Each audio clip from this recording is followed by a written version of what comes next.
Hey,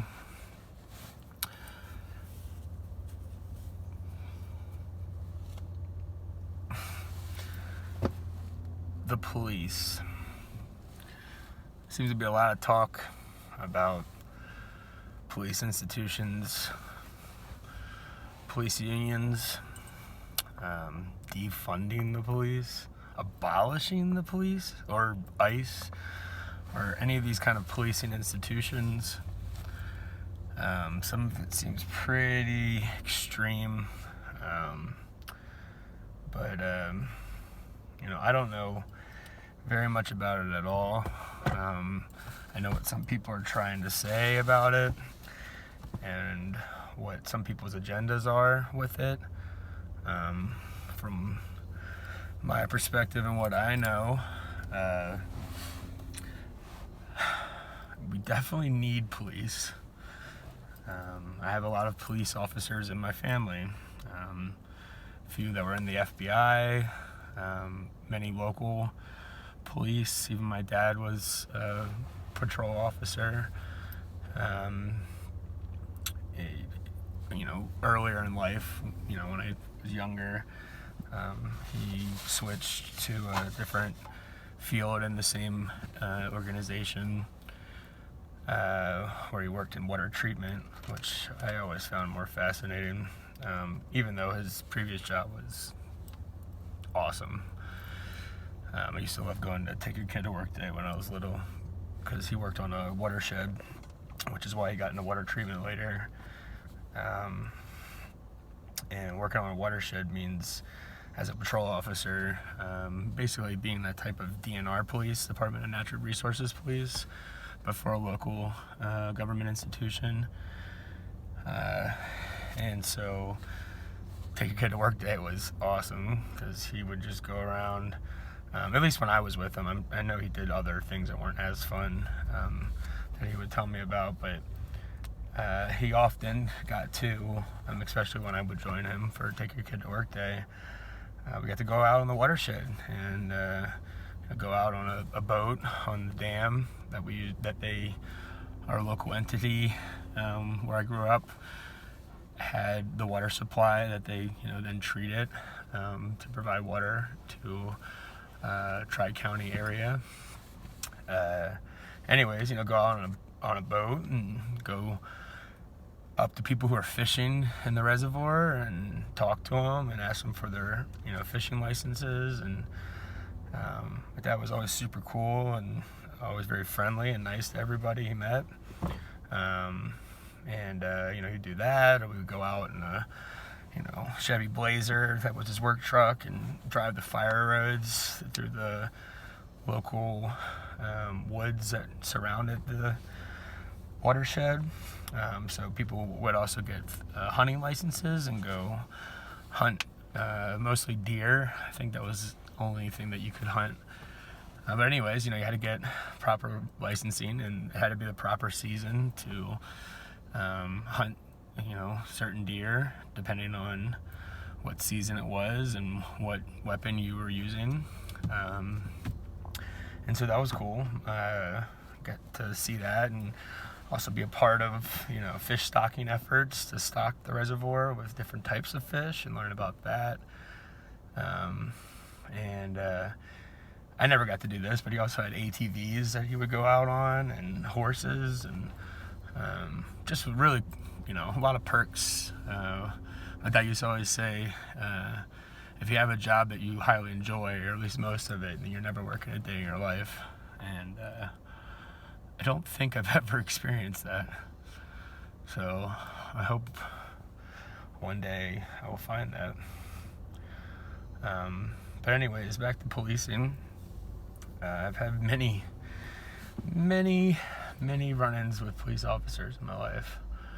And I've been very fortunate, because sometimes I should have gotten in a lot more trouble than I did. Oftentimes, I just had a lot of privilege to get out of certain scenarios. I was always very respectful to officers of the law that I run into, no matter the situation. I would say most of the time, There's definitely been some times, one recent time in particular, where I was not very respectful. But I always try to be very humble when I would run into somebody from law enforcement, and making sure not to do anything that would put them on edge when they were already on edge, because their life's on the line all the time. When they're pulling somebody over, they have no idea what the person could have a clean record and but still be a murderer. And it's a tough situation to be in, and it's a tough job. They probably don't get paid very much, or they get paid pretty well, but they probably don't make enough considering how dangerous it can be for some jurisdictions. Some places are a lot safer, but I know I have some friends or friends of friends that work in some pretty rough jurisdictions around the country, big, metropolitan areas where it's scary. I would hate to be in that job, but luckily those officers always have the option to not have that job. But we need them, and we don't want to encourage them to up and just quit, and then we have no cops. That sounds very scary to me. But at the same time, or I should maybe say and at the same time, officers of the law, especially local police officers, are tasked to do a lot more than they should.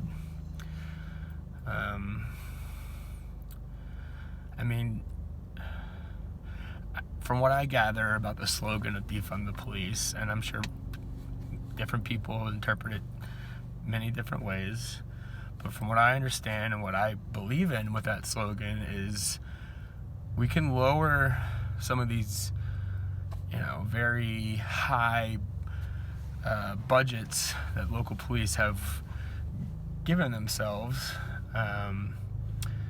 and spread some of that funding from the local or state or city, which I guess is local, budgets, and allocate some help there. There's, for one thing, when we got rid of mental institutions, which were horrible, state-run mental institutions, maybe perpetuated a problem, but when we abolished them, got rid of them altogether, then we put a lot of these very mentally ill or addiction-ridden people out on the street. And so we created a bigger homeless problem than we'd had before. Now, the flip side is the mental institutions were digressing into a very terrible place to be, even if you needed help. So there's a balance, though. It's not black or white. It's always gray. And we shouldn't abandon that idea of having some mental health programs to help people who need it.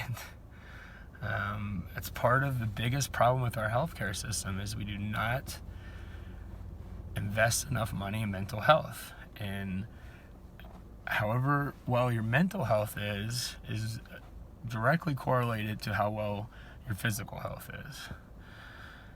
It's just something I believe in. I don't have any data to back that up, but anecdotally, it makes a lot of sense to me, and I have seen it with other people. When they're in a good headspace, then they're more likely to take care of themselves more, do the necessary work to maintain their physical health. When somebody's really down or depressed, they tend to fail at the necessary preventative work to keep themselves healthy.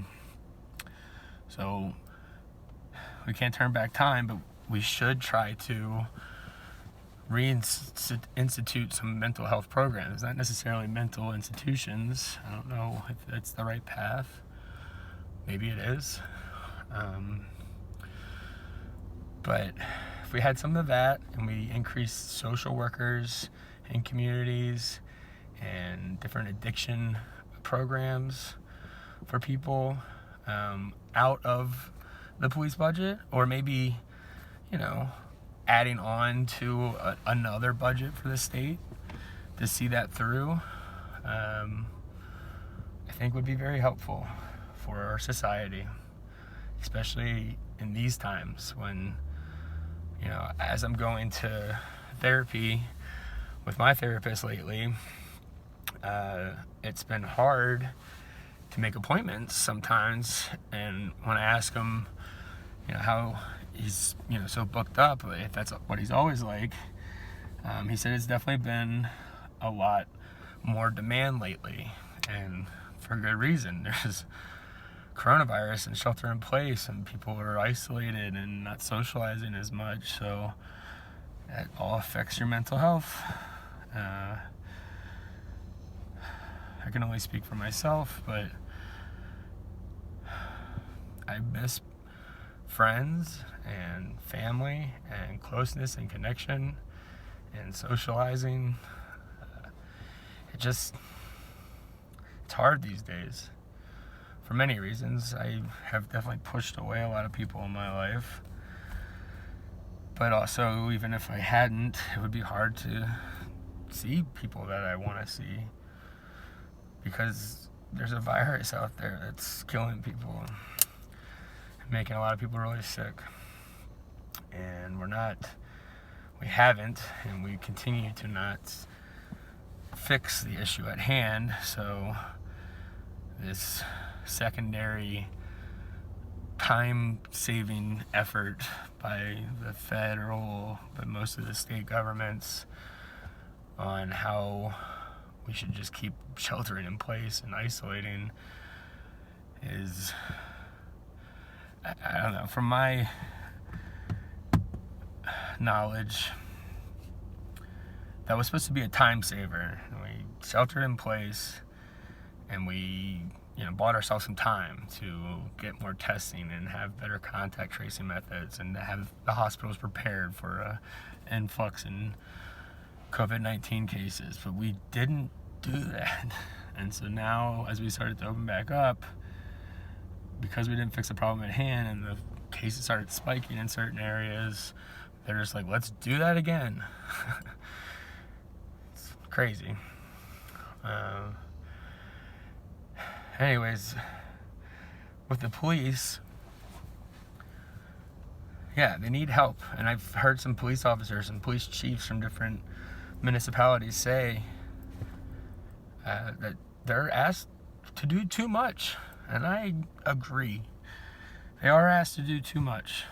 And not necessarily saying we should, slash our budget in half or anything like that. But if we can reallocate funds and have maybe some people join the police force that have a background in psychology or sociology or addiction therapy, it could be really helpful. And I heard something the other day, I forget where, but you don't want to just send out a social worker to a crazy person or somebody who's having mental issues, because they could be violent. And you send a social worker out there with a notepad and some books, you don't want them to be hurt. So, from what I know of most police institutions that I'm familiar with, they normally go out in pairs. There'd be one cop with another cop to have some backup, a partner.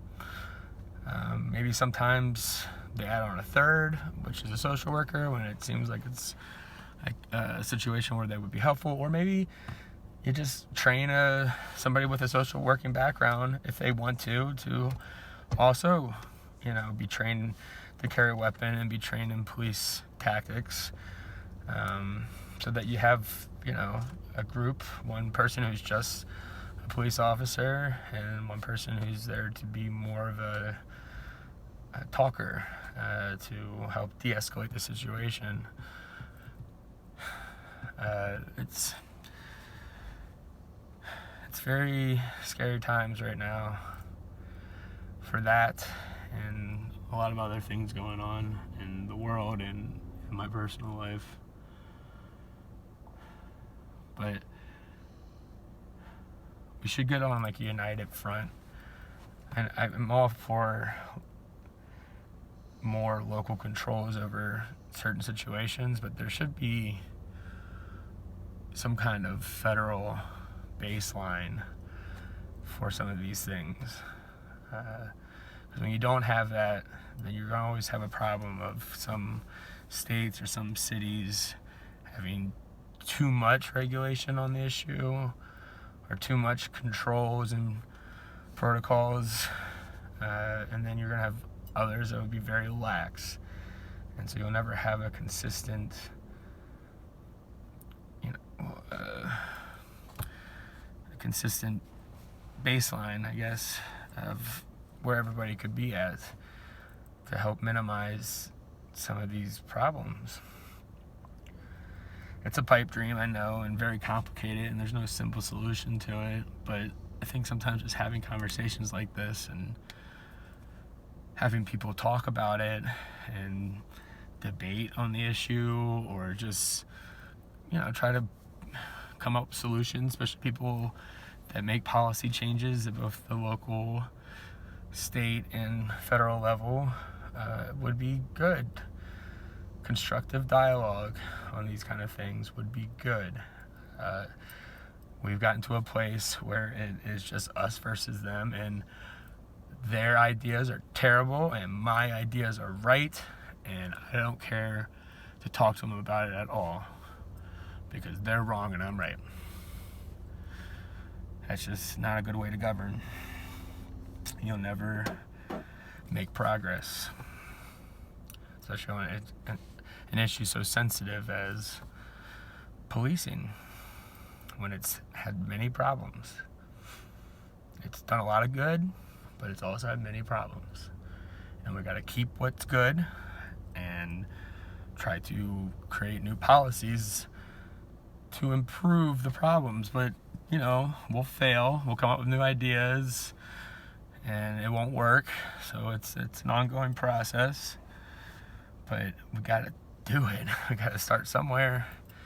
And when we don't, and we just keep, digging our feet in and saying, like, no, this is the best way to do it, and we'll never get anywhere. We'll just keep making the same mistakes. But I want to say, more than anything, that police are necessary. There are many good ones who go out every day and protect people and, help de-escalate situations and help people through their problems in the moment to keep them from making a worse mistake. And I recognize that, and I've seen it personally and as a bystander, and it's beautiful to see that when somebody actually does protect and serve the people, not just the property. But there's a culture of brotherhood, which is beautiful too. I love the concept of brotherhood or sisterhood and looking out for each other. They're part of your tribe. But if somebody's on a power trip and constantly hurting the public because they think that they have control and they want you to, subdue to them or conform to what you want, that's, their peers should speak out against that if they can see it as a consistent pattern. A one-off, you just can pull somebody aside and say, hey man or lady, like, you handled that poorly, dude, like, don't do that again. But a lot of times people are afraid to speak up and say that to somebody on their level, or especially somebody that's superior to them in their organization. So we need people to have more honor and will in those situations to not be afraid to speak up. Easier said than done. I know I have failed at that many times, but I keep it as something I strive for, and I always will. It's a very heavy subject, and I have no jokes. But I think it's important, and it's happening right now in front of our very eyes, and places like Portland and New York and Chicago are in very bad situations right now, and we're not making any progress, it seems to me. I don't have all the facts, and I'm not there, so I don't really know, but from what I hear from the media and other sources, it just seems like it's not going well, and we can't get to the point where the police are just like, I don't even want to go out there anymore, because then it's just going to be anarchy, lawlessness, and then everybody's going to be in jeopardy.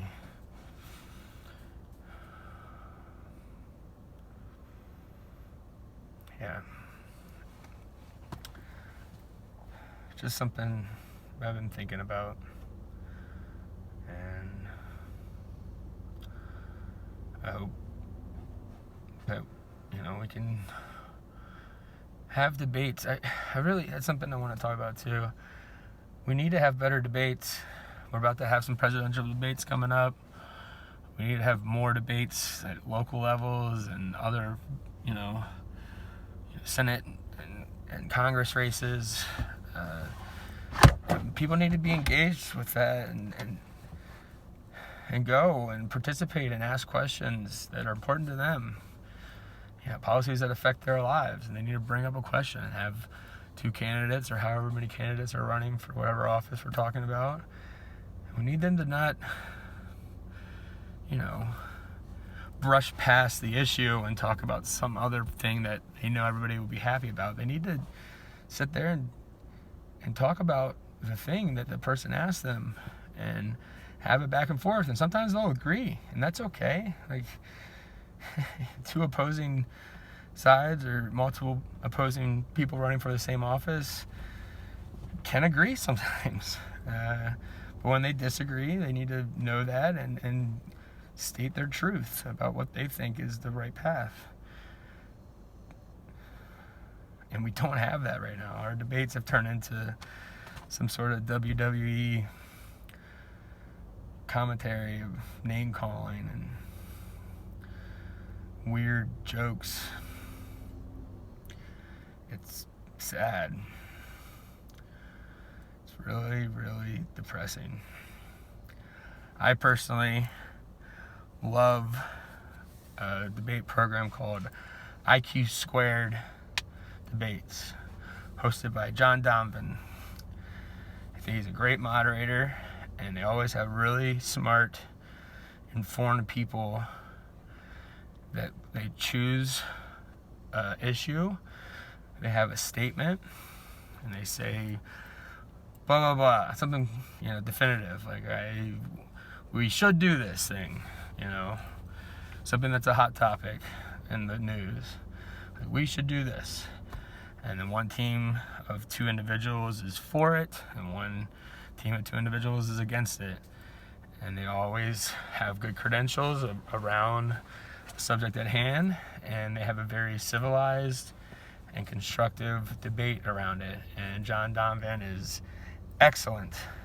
I mean, just the best at controlling the debate and, in real time being like, I don't know about what you just said there, and, keeping it on track too, and not letting people digress too much from the issue. And it's really well done. It can be a little tedious and boring sometimes, depending on the issue. If you find that it's something that you enjoy thinking about, it's a little easier to listen to. But these guys can be pretty verbose and talk over your head sometimes, but I like that personally. I like feeling like I don't know what these people are talking about, and trying to follow as best as I can, sometimes having to Google stuff as I listen. But that's enjoyable to me, and I know that's not enjoyable to everybody, but it would be beneficial to our whole society if we had more political debates like that, because politics are very important and affect all of us, and it shouldn't just be about my team winning or my team losing and being upset about it or happy about being a winner or being a loser. It should be about the betterment of our society. Our goal should be to have these debates and have a public vote on who they think said things that they agreed with more on certain issues, certain policies. Politics is supposed to be about policies. Policies are, things, laws most of the time that are created to try and combat some kind of thing that a majority of people think is an issue. And that's how a democracy is supposed to work. We've gotten to a point where a lot of these policies are just them trying to put out fires all the time. Like, this thing that's just, terrible for everybody. It's like just one hot issue that most of the public is informed about because it's the only thing the media is talking about. And they create policies just to appease, to put out that one fire. But we should be, that's going to be necessary sometimes, but we should be planning a bunch of different strategies at the same time. And, everyone's going to have certain issues that are a bigger deal to them based on what they do for a living, their financial status, their, marital status, how many kids they have or they don't have. And, people are going to be concerned about school when their kids are in school and not so much when their kids aren't in school. And people are going to be concerned with taxes when they're, paying a lot for them and where their taxes are going. And people who don't have a lot are going to be needing assistance to help get them a leg up. And we don't want to let people abuse those systems, and we want to make sure they're going to the right people that need it. And that's hard. It's not going to be easy, but we should talk about that and debate about it and have some, civic responsibility as citizens to do these things. It was something we should feel obligated to participate in, especially when it's something we're concerned about. We can always check out on things like if they're talking about farming issues. Everyone likes food, so you should be a little concerned about it. But if you're not a farmer, then, maybe you're not going to be as concerned about how people regulate that industry. So it takes some self-work to sit there and even think about what issues and policies that you are concerned about, because they affect your daily life. So it's not going to be easy. It's going to take work, but I think it's something we should all strive for as a society, because the shit is broken right now. Beyond broken. Maybe unfixable. I hope not. But it might be.